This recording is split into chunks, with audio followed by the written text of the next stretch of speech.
Hey y'all, it's Tonette. BJ and I have more answers to that question. Where y'all been? These are our experiences and our opinion, and we hope you are informed, inspired, and maybe even entertained. In this episode, we share our Sweet 16 trip at the end of 2015, where we went on a cross-country trip and encountered a blizzard and a blue hole. We also share a travel tip on staying flexible. To get notified of future videos, subscribe to this channel and choose the notification bell. For our 16th anniversary, our goal was to visit up to 10 new states over 11 days. And though we only visited 7, it was sweet to travel through 16 different states. On December 18th, we drove to the Jacksonville, Florida area and stayed overnight. Then we visited with family and made a stop at the FSU Stadium in Tallahassee, Florida, before we drove overnight to Dallas, Texas. On December 20th, the kids woke up with the sun and we arrived in Dallas at 10 a.m. BJ wanted to try Texas barbecue, so we stood in line for an hour to get some first come, first served barbecue before we checked into our hotel to take a nap. Later, I went shopping with an old coworker and picked up a Texas shot glass while BJ and the kids went out to dinner. On December 21st, our destination was Gallup, New Mexico. I started out driving at 4 a.m. and made stops in Davidson, Oklahoma and Amarillo, Texas. We rode parallel to the state line and parallel to the railroad tracks for over 300 miles while passing lots of windmills. When we found a Route 66 shot glass, it let us know that it was nearby. So we started driving on the historic Route 66 and in New Mexico, we were able to get a shot glass for New Mexico and Oklahoma. We arrived in Gallup at 5:30 p.m. to stay overnight right off of Route 66. The scenic drive throughout the day was amazing and made us feel like we were in a Western production. The pictures do not do the actual sights any justice.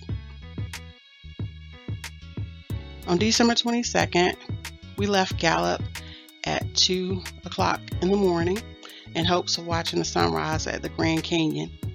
Unfortunately, the sun didn't meet us there and we were met with blowing snow and an overcast. However, we managed to take a few pictures before heading to the Hoover Dam.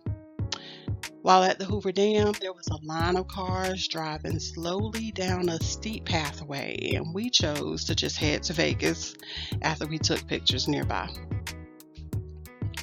In Vegas, we checked into our hotel before walking down the strip to assist BJ in searching for some tigers. We went to the MGM and the Bellagio Hotel just to find that they were really at the Mirage. While at the Bellagio, we went inside to see their Christmas decorations, and they were so beautiful that we stayed too long and missed the water show outside. We felt like walking in Las Vegas was a lot, and getting around New York City was a little bit easier. When we returned to the hotel, we ate at the buffet and everybody was pleased. On December 23rd, we woke up early and drove to Los Angeles, California. We arrived in Pasadena at noon and ate at a famous restaurant. Then we attempted to view the Hollywood sign from an observatory, but it was overcrowded, so we headed to the Hollywood Walk of Fame, where the first thing we saw was the Hollywood sign. We snapped pictures of the stars we know and the Hollywood sign. Then we bought a couple of souvenirs. Our next stop was a simple drive in Beverly Hills on Santa Monica Boulevard and Rodeo Drive. Then we went to the Santa Monica Pier to walk on the beach and touch the Pacific Ocean. We snapped some pictures, rode a roller coaster, and ate at an Italian restaurant. Finally, we stopped in downtown Los Angeles to see the Staples Center before we headed back to Las Vegas. On December 24th, we laid around until 10 a.m. Then we started our day with an all-day buffet. We went to an arcade, went on a photo shoot throughout the hotels, napped, watched football, and went back to the buffet to eat more crab legs and salted caramel cookies at the end of the day. December 25th, Christmas, was a greeting card adventure. Our destination for the day was Denver, Colorado. I read up on the road conditions and honestly, they frightened me. So I informed BJ of the conditions and suggested an alternate route that would take 2 hours longer. We got up early in the morning, and when we arrived at the beginning of I-70 in Utah, the road was horrible. BJ was trying to drive in the tracks of a few people who had taken the road earlier, and that was scary. I felt like I was on a snowy roller coaster that was going to continue for 12 hours, and at some point, I was going to have to drive. We drove 3 hours from Las Vegas to get to I-70, but it was too dangerous to continue without chains, snow tires, or four-wheel drive. So we decided to turn around and drive southeast to Farmington, New Mexico. The drive to Farmington was a slow, beautiful one. We passed the northern part of the Grand Canyon, drove over a different dam, and stopped at Four Corners where New Mexico, Colorado, Arizona, and Utah meet, but the park was closed. We arrived at our hotel at 10 p.m. and overall it was a good day because we experienced a white Christmas and we received a refund on our non-refundable hotels. While the scenic route was amazing at times, it was too scenic for us. On December the 26th, we changed our itinerary to low elevation areas and spaced out our stops 12 hours apart. Since snow was in the forecast, we chose to drive down to Albuquerque to get to Wichita, Kansas. Then we were going to drive through Kansas City, Kansas, and to St. Louis, Missouri on our way to Nashville, Tennessee. We grabbed a bite from a local burger joint, then drove to Albuquerque to get on I-40. As we drove on I-40, the snow was getting thick and the wind was blowing hard. I saw a sign that said dangerous winds, and seconds later, that's exactly what we experienced. The visibility was terrible, which caused us to drive really slow. After we realized we couldn't make it through the blizzard, we booked reservations through Priceline for Santa Rosa, New Mexico, which was 30 miles away. We made it safely to the exit, got stuck trying to go up a hill, and called roadside assistance before calling the hotel and finding out that they were overbooked. We didn't know what to do, so we grabbed some food at a restaurant and tried to regroup. Then we learned that there was a shelter at the Blue Hole Convention Center.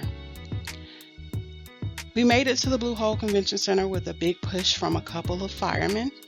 Then BJ went inside to find out what the process was and learned they would be bringing more cots and blankets. We grabbed our blankets and pillows from the car and headed inside to claim a space. Our kids were hesitant, but we explained that it is better to be safe than to be off a cliff somewhere.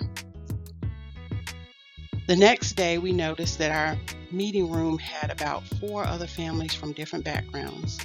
The Santa Rosa community sent food about every 2 hours. We were able to take showers, and we were kept informed about the road conditions. Our family was even interviewed by a local reporter who told us the history of the Blue Hole. We stayed at the shelter for 2 nights until I-40 eastbound opened on December 28th, and we will never visualize state of emergency shelters volunteering or giving the same. We are so glad that we were able to experience the spirit of Christmas and the love of Christ from complete strangers. On December 28th, we were relieved at the opportunity to get back on the road, but also concerned about the conditions. We prayed for safe travels and then set Memphis, Tennessee as our destination. Some areas of the road weren't cleared well and accidents were still occurring. As we drove, our kids wrote letters to Santa Rosa in reflection of our experience. Then we arrived in Memphis, Tennessee and rested while the kids played the Xbox. On December 29th, our destination was Eastern North Carolina.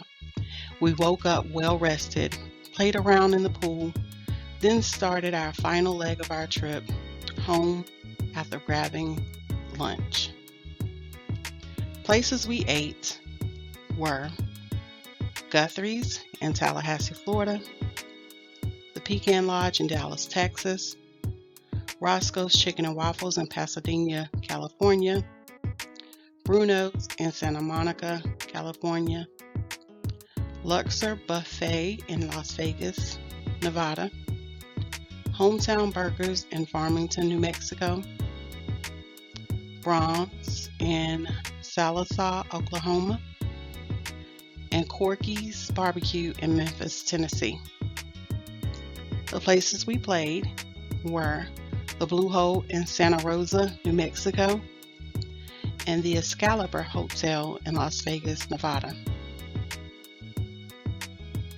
Our travel tip is to write it out but keep watching the weather.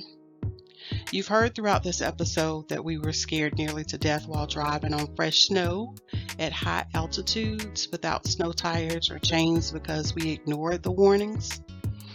Had we listened to those warnings, we could have saved ourselves hours of time on the road and maybe even made it further east before the blizzard if we decided to go back east when we got the weather warnings.